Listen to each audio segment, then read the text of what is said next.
Ռաֆի Հովհաննիսյանի օգնականներն արդեն պատրաստ են։ Մնում է նախագահի թեկնածուն ասի, որ այսօրվա քարոզարշավը սկսվում է։ Թեև եղանակն անձրևային է, սակայն Ռաֆի Հովհաննիսյանը կրկին կոստյումով է։ Նրա առաջին խոսքը հնչեց հենց գազելում։ Համբուրներից բացի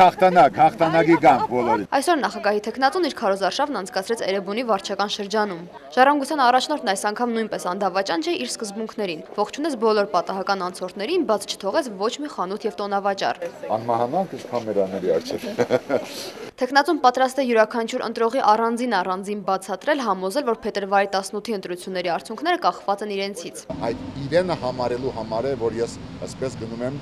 տնից տուն, խանութից խանութ, խաչմերուկից խաչմերուկ։ Իդեպ անցորդներին Ռաֆի Հովհաննիսյանն արդեն չի զարմացնում։ Մենք դրա բնավորությունը գիտենք, դրա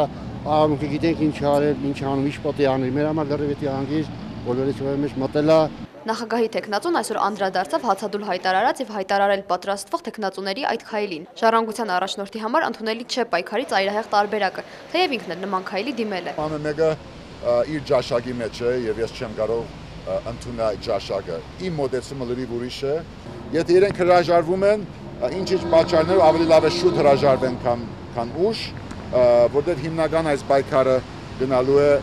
իշխանական Հայաստանի եւ քաղաքացիական Հայաստանի միջև։ Նարինե Սարգսյան, Արթուր Ղահրամանյան, IPV։